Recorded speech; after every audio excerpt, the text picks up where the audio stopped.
I'd like to welcome Ali Sherrick today, who is an award-winning author, and we've become good friends chatting about books and everything like that.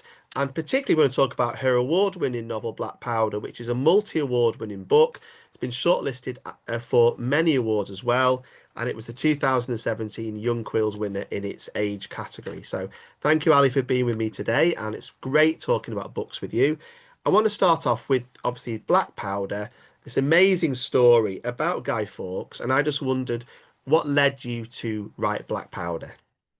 Well, first of all, it's brilliant to be here, Stephen. Thank you very much for inviting me. And yeah, as far as the inspiration for Black Powder is concerned, it was a visit to a place not too far from where I live. And I'm going to show you a picture because, of course, it appears in the book. And I hope you can see that okay. Yeah. It's a place called Cowdray House in Sussex. Of course, it's a ruin now, but back at the time of Guy Fawkes and the plotters. It was actually a very grand mansion owned by Lord Montague, who was one of the richest lords, a Catholic lord, in the country. And it was going to that mansion and discovering, quite by chance really, that a certain young Guy Fawkes had worked there as a sort of gentleman servant to the Montagues.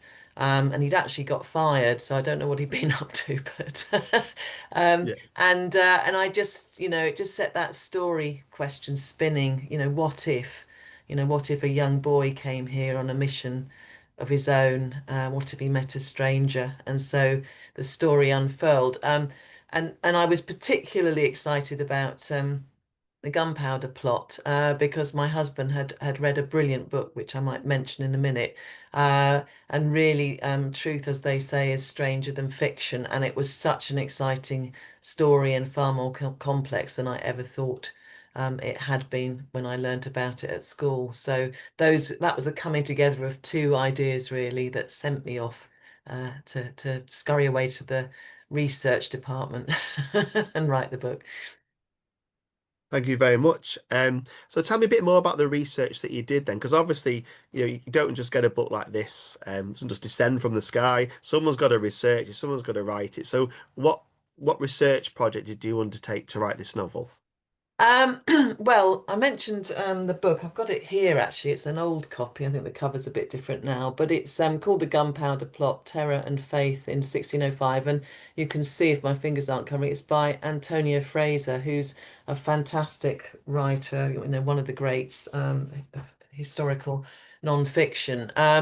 And she'd written about the story of the plot and the build up to the plot. The lives of the plotters, their motivations, and obviously taking it right the way through to the outcomes in such great detail, but very, very vividly written. I mean, it is really, it's a book that reads like a work of fiction. It's so exciting, and it just absolutely blew me away. Pardon the rather unfortunate pun. Yeah. So that was a brilliant groundwork, and you can see I've still got little blue stickies in places which were important. And of course that then kick-started me. You've got resources on the internet, haven't you? You've got actual documents, through the National Archives, people like that you can actually take a look at, virtually. And also, I wanted to visit the route that I include in the story where my young hero, my young Catholic boy, Tom Garnett, is accompanied by this mysterious stranger, the Falcon, taken to London. So, I wanted to walk that route, go across, what was effectively London Bridge and walk all the way through the streets where they go. I mean, London has changed a lot since those times, but it was important, just to get a sense of, do they go uphill at this point? There's small things like that. And Yeah. of course, there's lots of images that you can access as well. There's a very famous image of London at roughly that time, showing London Bridge with all the heads, on the Mm. spikes of the executed criminals, which Tom and the Falcon have to pass under. And that gives a real flavour as well. So all that sort of bigger picture stuff. And then as you're writing, you're you're wondering what sort of food might a boy, of Tom's background have eaten.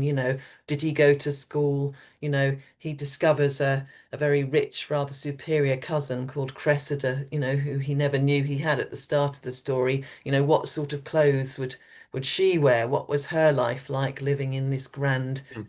palace, really, of Cowdray House? So, the finer details are the important things that you need to absolutely get right if you're going to carry the reader along with you. So it's quite a long old process, but I do love that bit. I have a background in studying history, so it's brilliant for me to be able to deep dive in that way.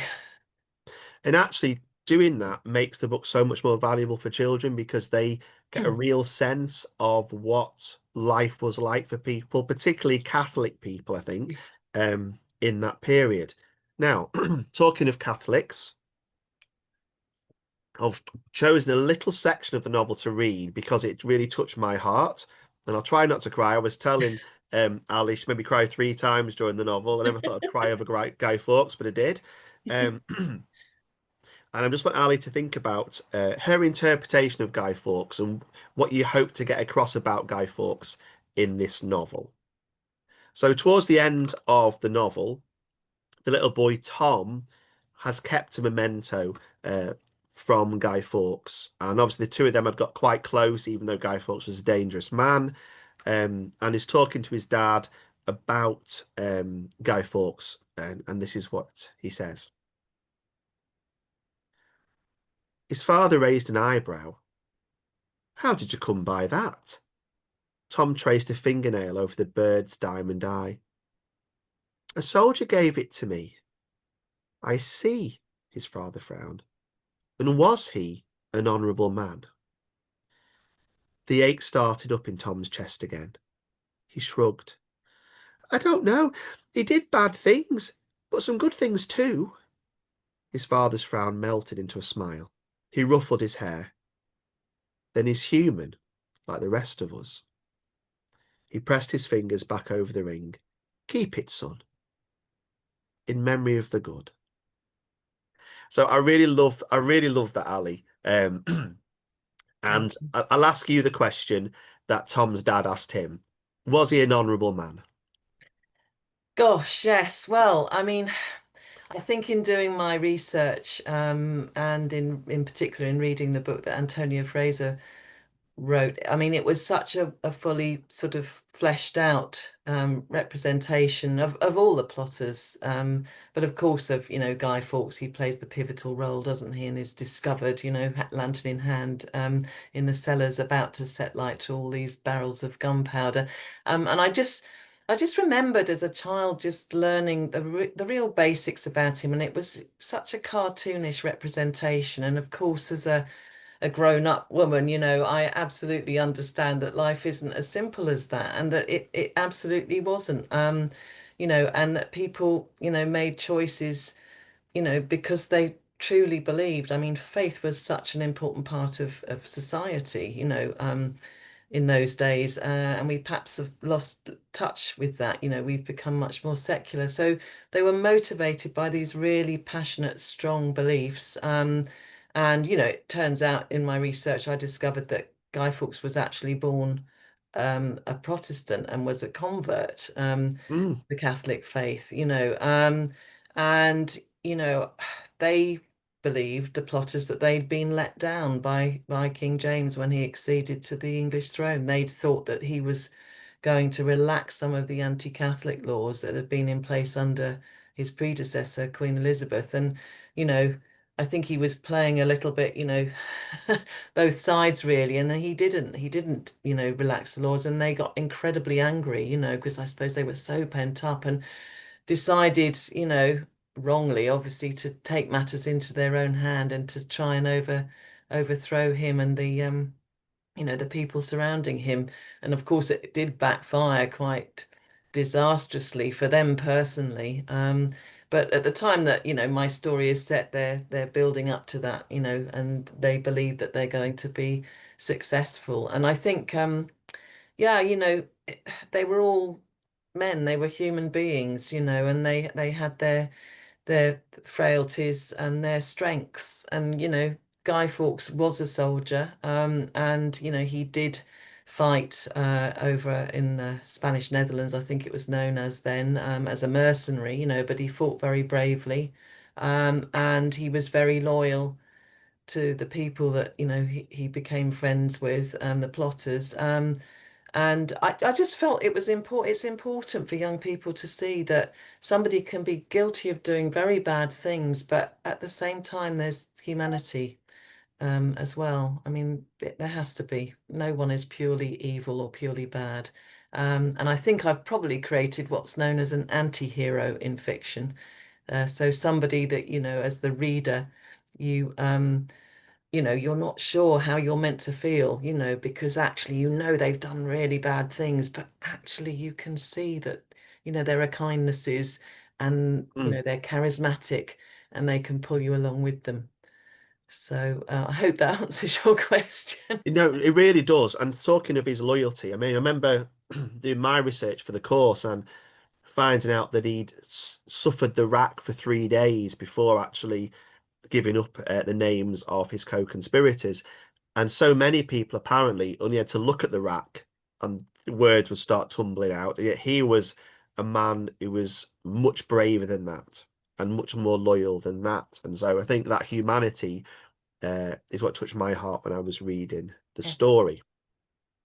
Talking of humanity and terror and faith and all those kind of things, one thing that I think is going to really help children with the chronology side of this story is what was life like for people at the time, particularly Catholics. And I love the way you weave Tom into the story and his mum and dad and his family. And Tom's dad does what would have been seen as a terrible thing at the time. He helps a Catholic priest, and for that he's thrown into jail and sentenced to death. And for me, one of the most touching scenes in the novel is page 203 of this edition, where Tom manages to snatch a few moments with his dad in jail. And what has happened to this, I would call, honourable man is really sad, isn't it? And it really highlights the plight of people and also maybe points to why these plotters did what they did. So I've just asked Ali if she would read a section from page 203. And we can think about this. Imagine yourself in a dungeon back in this period of history with a little lad managing to steal a few moments with his dad. Mm. So, Tom's carrying a lantern. So he swung the lantern round. The light fell on the figure of a man, but a man like no other he'd seen before. Dressed in nothing but a long, tattered shirt, he was slumped on his knees, his grime-covered arms shackled to the wall by two heavy chains. Tom froze. Could this really be his father? There was only one way to find out. He gritted his teeth and stumbled towards him. Father? The man jerked his head up, then turned away, eyes tight shut, face twisted in anguish. Tom hesitated, then knelt down before him and touched his clammy shoulder. Father? It's me, Tom. The man kept his head turned and let out a groan. Torment me not, O Lord, by sending these devils to taunt me. The voice was ragged and broken, but there was no doubting it. Tom's eyes pricked. He blinked the tears away.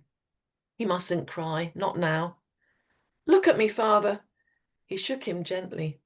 I'm no devil. The man's eyes flickered open. He peered back at him through a tangle of filthy hair. My son, is it really you? Tom's fingers curled into fists as he stared at his father's manacled wrists, the purple bruises and the bloody weals where the irons had pierced his skin. Father, what have they done to you? Thank you, Ali. So here we have the plight of a Catholic family. And I thought maybe it might be worth us chatting a little bit about the experiences of Catholics that you wanted to get across as well in this novel. Yes, I mean, it was a very tough time for Catholics. Obviously, we've kind of got to remember that before Henry VIII and the break with Rome, we were all Catholics in this country. But obviously, things then happened during the Tudor period that meant that the majority were Protestant by the time the story is told. And but there were a good body of Catholics living in this country, and they were just trying to lead a quiet life. The majority of them, they were sort of trying to live under the radar because it was tough for them. They were expected to go to Protestant church services, and if they didn't do that, they were fined very heavily. If they tried to organise a mass with a Catholic priest, who was not meant to be in the country at all, they would certainly be arrested as traitors and executed if they were caught. But if they did manage to have a mass in the house, and that was discovered, then the household would suffer very dire consequences.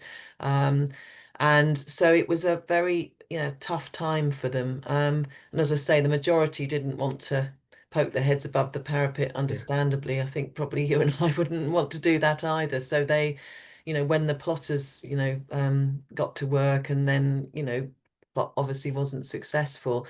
Um, Unfortunately, it also backfired for ordinary Catholics because they became even more uh, ostracized, Mm. and there was all sorts of new legislation brought in, and great mistrust for hundreds of years. They weren't allowed, for example, to stand for Parliament. Catholics until I think it was the Victorian times. So yeah, it was a really, really difficult time for them. And I just wanted to bring that, to the surface and have people understand that that was the experience of a family like Tom's family too. Yeah. Thank you, Ali. And I think so many of these stories are almost hidden, aren't they, by the sort of cartoonish way that we present these stories and these people. And so thank you so much for writing Black Powder, which does so much more than that and really opens our eyes to what life was really like for these people. So thank you very much, Ali. It's been lovely to chat with you and really appreciate your time and best wishes with your future writing ventures. I know that you've written a number of wonderful novels that children can discover with their teachers in school. So thank you very much, Ali. Thank you very much for having me, Stephen. It's been brilliant.